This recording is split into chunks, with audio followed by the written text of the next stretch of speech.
On now to an extremely disturbing case of alleged police overreach that is gaining national attention. In January, New Mexico police officers pulled over David Eckert for a routine traffic stop when he failed to yield to a stop sign.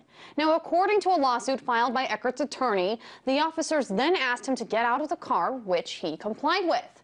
However, the way that he was standing seemed suspicious to officers. Because he appeared to be clenching his buttocks, police said they believed that he was hiding drugs inside of himself. KOP TV picks up the story from there. According to court records and medical charts, first, doctors x-rayed Eckert, then penetrated his rectum with their fingers, then performed another exam with their fingers. Doctors then gave Eckert 3 enemas and forced him to defecate in front of them while they searched his stool. All of these things done without consent, all of them finding nothing. But it didn't stop there. Doctors performed a second x-ray. Then they sedated Eckert, prepared him for surgery, and performed a colonoscopy.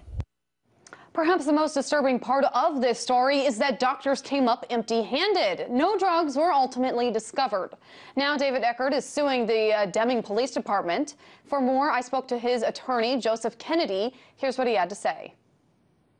I wish I understood, and it is stunning, and you don't really quite appreciate it until you do read the police reports and have them in front of you, and then read the medical reports and see that this indeed was done to this man. It's stunning to explain, and it's been since the 1950s. The United States Supreme Court has said that internal intrusions into the body, and in that case, it was a forced. That is too much like the screw and the rack to be allowed in this country. So it's just unbelievable that this was done to this man.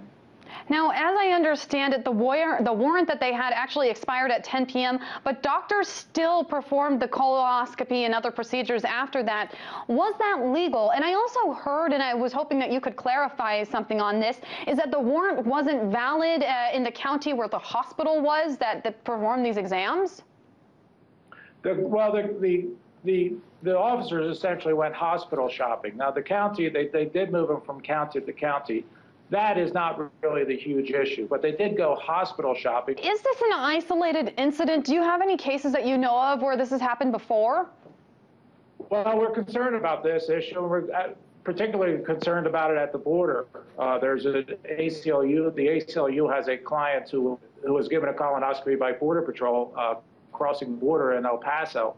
So this is popping up a little bit, and it's popping up in Texas as well, with strip searches of motorists on the side of the road and all sorts of other incredibly invasive procedures. The police seem to be pushing this issue, especially in the border states.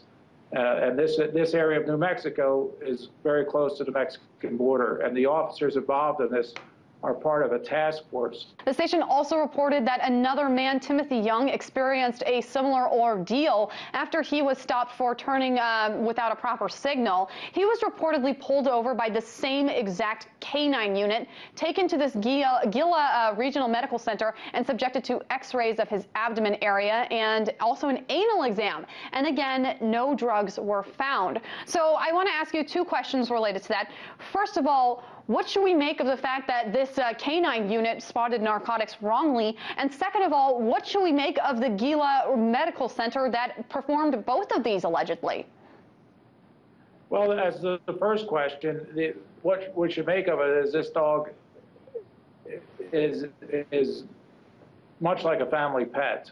It's not a trained narcotics detection dog, and we got this dog before we filed a lawsuit, and they have no documentation that this dog is properly trained and could do this. So we have an officer who's misrepresenting facts in a search warrant, and that's a very, very serious offense.